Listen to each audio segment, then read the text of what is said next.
My name is Richard Cutshaw. Ladies and gentlemen of the board, along with Superintendent O'Neill and Assistant Superintendent Gross, I stand here in disbelief at the board and administration's lack of concern and complete disregard for the overall safety and privacy of the student body as a whole. Under Michigan law, the Board of Education has the ultimate responsibility for school district operations. Among other things, the revised school code gives each Board of Education general powers to educate students and provide safety and welfare for the students.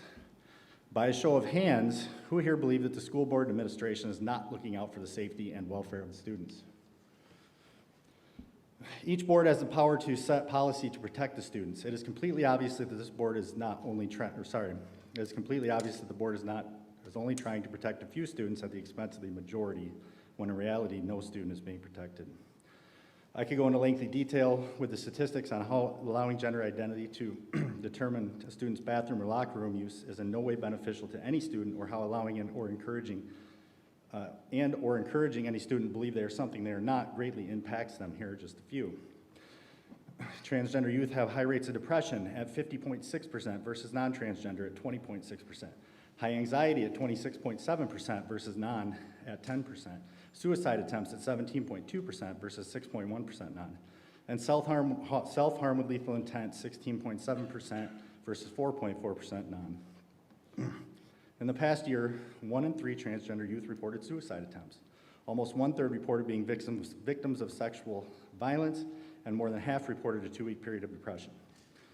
Not to mention the rape, sexual assaults, and violent attacks in multiple states, not limited to, but include New Mexico, Virginia, Oklahoma, California, and Wisconsin, to name a few of the high-profile incidents. There isn't any science that shows allowing children to believe they are something that they are not is healthy or beneficial. In fact, science says it is devastating for children. On top of that, there are staff in the middle school encouraging students to use pronouns and hide it from their parents. This is not only unbelievable, but infuriating.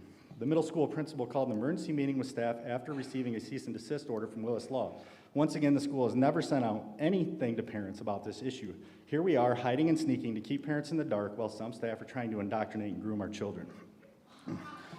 Which leads me to the all means all slogan.